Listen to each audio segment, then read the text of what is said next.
people. Biishopu Akanjuna ugambe bino byabaye bembiro mukoro gwo kusima ruhanga aho imyaka 20 y'ikitongole cha Agape Community Transformation ogwakorerwa mu rumuko omuri Rubanda district. Abari kubibani barira baryajesha bashemerirwe waba nohero mwana fizi torukumanyo kwariba konko kwariba ruhanga nakumanya kuryo mu ngaroze mureke tukore twina amasiko ahabo kwa ruhanga nabimanya ngwizoba rimwe haryabaho kushemerirwa.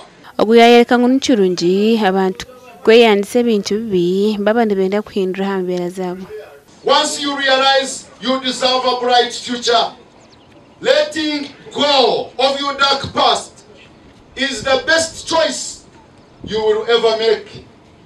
Banyani banje okureba yayo rukuruga awe kigambo act cyakushanjire obundi to kwezere ngo garukeyo eto nikimanyiso kugumiza muno okora namani kandi yesigire ruhanga. Arukwebembere kitongole cha SCT Uganda General Store nawe yayereka ngo myaka 20 hinikibe basize korera batura omugombora ya muko.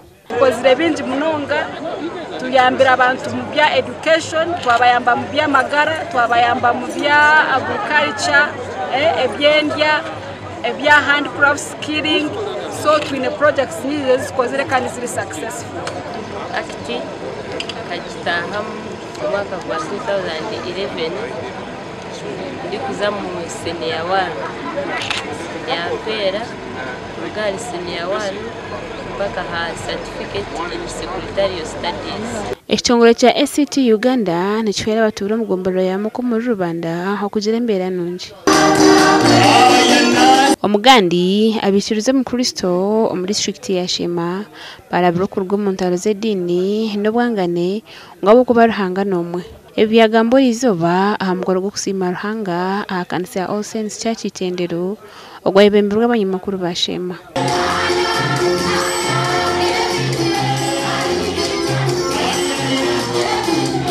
Bareba abakozi ba wejo ariya hano mu Katuriki mwami rwose wareba abasiramu wara pastor isma ho mutawo nitendero abantu wabo no kugira ngo twadanise ingire ituru kuburira tugamba abantu rukundo kundana atari kusorora icyo nico cyukuru nitekateka yagenze kutugambira aha hariho okwegito komadiro kuho interreligious council wene cyo kwiyagira ho yatambira kwakubari yuzuho kumba kustayo twashita mu kutijyo twagani twazo kumbanya Katuki bijana ho tujyo twagirata nito byakayo wito kumba sara tujyo twagirata. Achidikon wa Rwabutura Reverend Canon Twina Amatsiko William yashobora hakarunje kari mu kusima. Mwana simera hanga omurungi nawo kwibure burungi. Manje icyo kutamu icyo koraki. Ndimo aba financial institutions sasa. Okumu ndakubika dividends zikora kugira ki. Mbabura abantu kusima akabo kuba ko kusima abantu bazarhanga aho kwarhanga nako era bizombi bintu mwaka bona kwako atambukize accidents mweno yikire kumusima. Abanyamakuru bashija basima ruhango bari kumuzanira.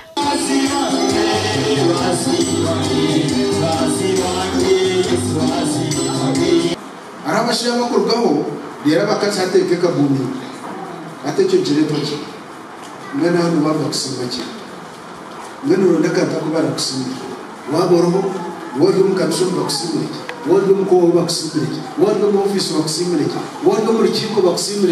Gachoka Job namanya na Mike Twachiri.